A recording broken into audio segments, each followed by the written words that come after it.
दरवाजा बंद कर दो, अब कोई बाहर नहीं जाएगा। सब तैयार है। अरे उस घर के पास मत जाना। क्यों? वहां तो हर रात पूजा होती है ना। पूजा नहीं, मौत का खेल होता है वहां। आखिर उस घर का ऐसा कौन सा रहस्य था जिससे पूरा गांव अनजान था?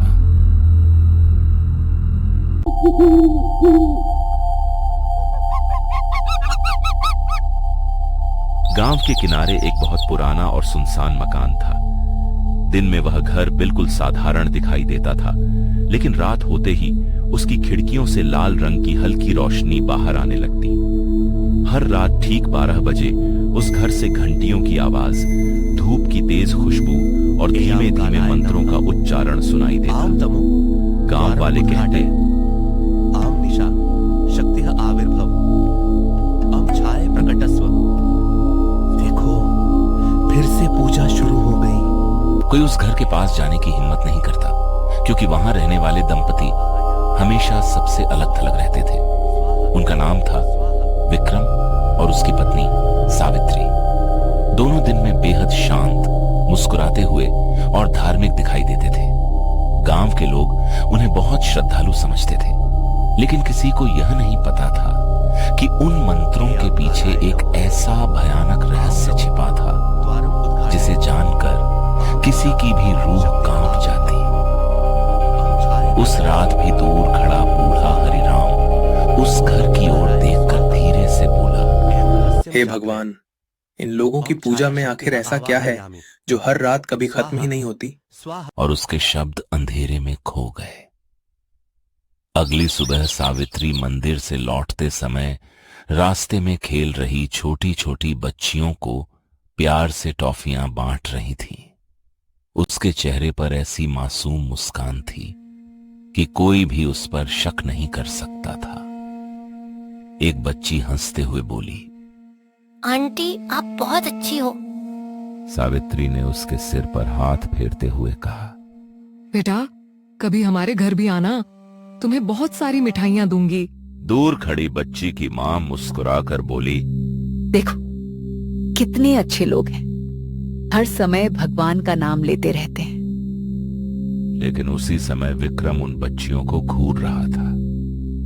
उसकी आंखों में एक अजीब चमक थी, जैसे वह किसी का इंतजार कर रहा हो। उसने धीरे से फुसफुसाया, समय बहुत करीब है, इस बार कोई गलती नहीं होनी चाहिए। सावित्री ने उसकी ओर देखा और बिना कुछ कहे हल्की मुस्कान दी। दोनों की मुस्कान इतनी अजीब थी कि अगर कोई देख लेता तो शायद वहीं डर से कांप उठता। रात के ठीक 12 बजते ही घर के सभी दरवाजे और खिड़कियां अपने आप बंद हो गईं। कमरे के बीचों बीच लाल कपड़े से ढकी एक बड़ी चौकी थी, जिसके चारों ओर काले धागे, नींबू, राख, मिट्टी के दीपक और कई रहस्यमयी निशान बने हुए थे। विक्रम ने गहरी आवाज में कहा, सब तैयार है? सावित्री ने सिर झुकाकर उत्तर दिया, हाँ, बस अंतिम चरण बाकी है। एवं कालाय नमः, एवं तमोद्वारम उद्घाटय। दोनों एक साथ ऐसे मंत्र पढ़ने लगे जिनकी भाषा गांव में किसी ने कभी नहीं सुनी थी। जैसे जैसे मंत्र तेज होते गए, कमरे का तापमान अचानक बहुत कम होने लगा। दीपकों की लौ बिना हवा के हिलने लगी और दीवारों पर परछाइयां ऐसे नाचने लगी जैसे कोई अदृश्य शक्ति वहां मौजूद हो। तभी कमरे के कोने से किसी बच्चे के रोने जैसी धीमी आवाज सुनाई दी। सावित्री मुस्कुराई और बोली, वे आ रहे हैं, इस बार हमें कोई नहीं रोक सकता।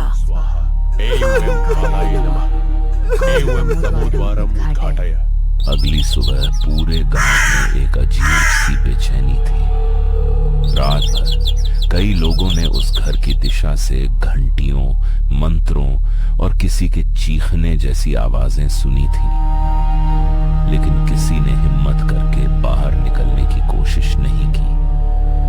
चौपाल पर बैठे रामलाल ने धीरे से कहा, तुम लोगों ने भी सुना था ना, कल रात जैसे कोई बच्चा रो रहा था। हरिराम ने कांपती आवाज में जवाब दिया, हाँ, लेकिन जब मैंने खिड़की से देखा तो वहां कोई दिखाई नहीं दिया। सिर्फ उस घर की छत पर काले कौवे गोल गोल चक्कर काट रहे थे। तभी एक और ग्रामीण बोला, अरे वे लोग तो बहुत धार्मिक हैं, रोज पूजा पाठ करते हैं, शायद कोई विशेष अनुष्ठान होगा। यह सुनकर गांव के सबसे बुजुर्ग दयाल सिंह का चेहरा अचानक गंभीर हो गया। उन्होंने धीमी लेकिन साफ आवाज में कहा, हर पूजा भगवान तक नहीं पहुंचती। कुछ मंत्र ऐसी शक्तियों को भी बुलाते हैं जिनका नाम लेना भी पाप माना जाता है। मैंने बरसों पहले बिल्कुल ऐसा ही अनुष्ठान देखा था और उसके बाद पूरा गांव उजड़ गया था। उनकी बात सुनते ही वहां बैठे सभी लोगों की रीढ़ में सिहरन दौड़ गई, लेकिन किसी ने भी यह नहीं सोचा था कि वही भयावह कहानी अब उनके गांव में दोबारा शुरू हो चुकी है। उस रात विक्रम और सावित्री अपने घर के सबसे अंदर वाले कमरे में पहुंचे, जहां हमेशा भारी लोहे का ताला लगा रहता था। सावित्री ने कमर से एक पुरानी काली चाबी निकाली। जैसे ही उसने ताला खोला, दरवाजा अपने आप चरमराता हुआ खुल गया। कमरे के अंदर घुप अंधेरा था और हवा में सड़ी हुई मिट्टी तथा धूप की तेज गंध फैली हुई थी। दीवारों पर लाल रंग से बने रहस्यमयी चिन्ह थे और कमरे के बीचों बीच एक बहुत पुरानी पत्थर की वेदी रखी थी। वेदी के ऊपर काले कपड़े में लिपटी एक विचित्र मूर्ति रखी थी, जिसकी आंखों की जगह लाल चमकते पत्थर जड़े हुए थे। विक्रम ने धीरे से मूर्ति के सामने सिर झुकाया और कहा, स्वामी, हमने आपकी आज्ञा के अनुसार सब तैयारी पूरी कर ली है, अब केवल अंतिम अर्पण बाकी है। तभी कमरे में बिना किसी के दिखाई दिए एक भारी गूंजती हुई आवाज सुनाई दी। याद रखना, यदि इस बार भी अनुष्ठान अधूरा रह गया तो कीमत तुम दोनों की आत्माओं से चुकानी पड़ेगी। वह आवाज सुनते ही सावित्री के चेहरे का रंग उड़ गया, लेकिन अगले ही पल उसने खुद को संभाल लिया और बोली, हम असफल नहीं होंगे। इस बार कोई हमें नहीं रोकेगा।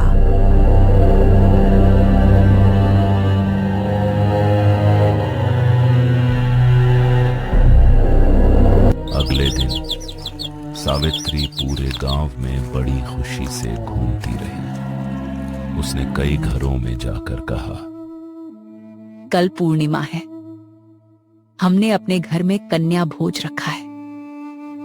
सभी अपनी बेटियों को भेजिए। उन्हें नए कपड़े, मिठाइयां और उपहार दिए जाएंगे। ये सब भगवान की कृपा के लिए है। गांव की औरतें उसकी बात सुनकर खुश हो गईं। एक मां मुस्कुराकर बोली, आजकल ऐसे नेक लोग कहाँ मिलते हैं, हमारी बिटिया जरूर आएगी। दूसरी महिला ने भी कहा, सावित्री बहन का दिल कितना बड़ा है। लेकिन दूर खड़ी दयाल सिंह की पोती गौरी यह सब सुन रही थी। उसने धीरे से अपने दादा से पूछा, दादाजी, आप इतने परेशान क्यों दिख रहे हैं?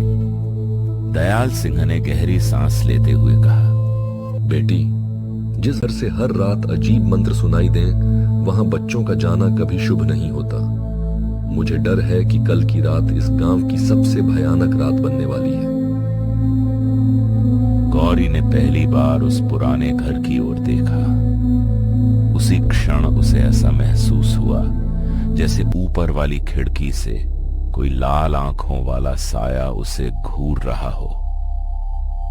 वह घबरा गई और तुरंत अपने दादा का हाथ कसकर पकड़ लिया। पूर्णिमा की शाम धीरे धीरे पूरे गांव पर उतरने लगी। आसमान में चांद पहले से कहीं बड़ा और चमकीला दिखाई दे रहा था, लेकिन उसके चारों ओर फैले काले बादल एक अनजाने भय का संकेत दे रहे थे।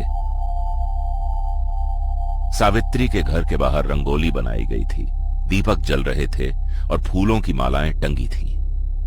दूर से देखने पर ऐसा लग रहा था मानो किसी शुभ उत्सव की तैयारी हो। गांव की कई छोटी बच्चियां अपने माता पिता के साथ वहां पहुंची। कोई नई फ्रॉक पहने हुए थी, कोई हाथ में गुड़िया लिए मुस्कुरा रही थी। दरवाजे पर खड़ी सावित्री ने सभी का मुस्कुराकर स्वागत किया और बोली, आइए, भगवान का आशीर्वाद आपकी बेटियों पर हमेशा बना रहे। आज उन्हें स्वादिष्ट भोजन और उपहार मिलेंगे। विक्रम भी हाथ जोड़कर बोला, चिंता मत कीजिए, पूजा समाप्त होते ही हम सभी बच्चों को सुरक्षित घर छोड़ देंगे। गांव वालों को उनकी बातों पर पूरा विश्वास था। एक पिता मुस्कुराते हुए बोला, हमारी बिटिया का ध्यान रखिएगा। सावित्री ने प्यार से उत्तर दिया, अब ये सब हमारी भी बेटियां हैं। लेकिन जैसे ही आखिरी माता पिता वहां से लौटे, विक्रम ने धीरे से मुख्य दरवाजा भीतर से बंद कर दिया। बाहर से सब शांत था, पर अंदर का माहौल अचानक असामान्य रूप से ठंडा हो गया। बच्चियों को घर के एक बड़े कमरे में बैठाया गया। उनके सामने मिठाइयां, फल और खिलौने रखे गए ताकि वे निश्चिंत रहें। एक छोटी बच्ची खुशी से बोली, आंटी, आपका घर कितना बड़ा है? सावित्री मुस्कुराई, अभी तो तुमने पूरा घर देखा ही नहीं। पूजा के बाद मैं तुम्हें एक बहुत सुंदर कमरा दिखाऊंगी। तभी सबसे छोटी बच्ची रानी ने धीमे स्वर में कहा, आंटी, मुझे ऐसा लग रहा है जैसे कोई हमें देख रहा है। उसकी बात सुनकर बाकी बच्चियां इधर उधर देखने लगी। उसी क्षण ऊपर की मंजिल से किसी भारी चीज के घिसटने जैसी आवाज आई।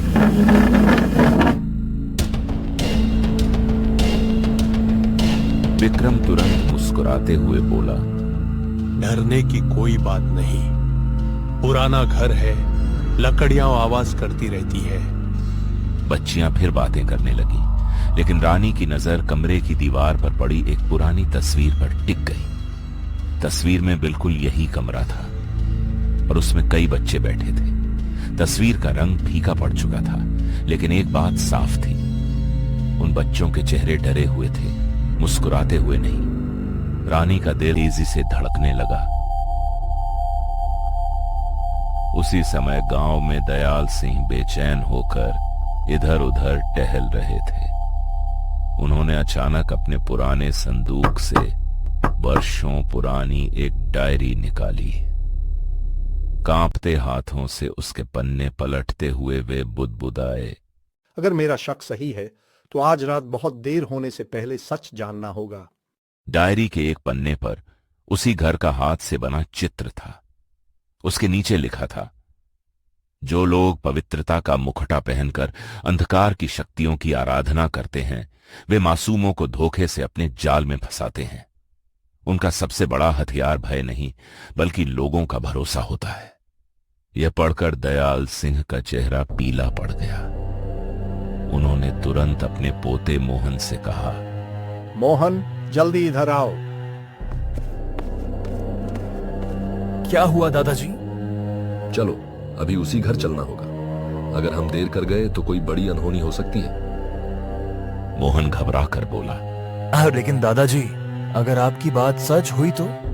दयाल सिंह ने दृढ़ आवाज में उत्तर दिया, तो आज रात उस घर का असली रहस्य पूरे गांव के सामने आएगा। इतना कहकर दोनों लालटेन उठाकर अंधेरे रास्ते की ओर बढ़ गए। उधर घर के भीतर वातावरण हर पल और अधिक रहस्यमय होता जा रहा था। अचानक सभी दरवाजे अपने आप बंद हो गए और खिड़कियों पर लगे मोटे पर्दे बिना हवा के ही लहराने लगे। बच्चियां घबरा कर एक दूसरे का हाथ पकड़ने लगी। छोटी रानी ने कांपती आवाज में पूछा, आंटी, दरवाजा अपने आप कैसे बंद हो गया?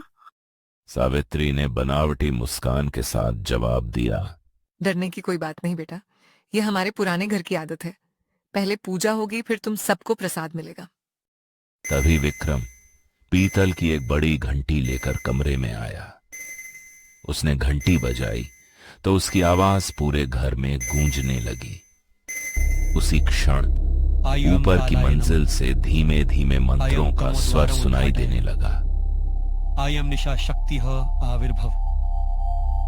लेकिन इस गुप्त कमरे का असली रहस्य क्या है?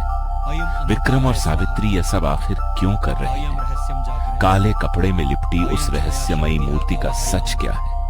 और क्या दयाल सिंह और मोहन इस भयानक रहस्य से पर्दा उठा पाएंगे, या वे भी उसी जाल में फंस जाएंगे? ये जानने के लिए अगले भाग का इंतजार कीजिए। अगर आपने अभी तक हमारे चैनल को सब्सक्राइब नहीं किया है तो अभी सब्सक्राइब करें, वीडियो को लाइक करें और कमेंट करके जरूर बताइए कि आपको कहानी कैसी लगी। मिलते हैं अगले भाग में।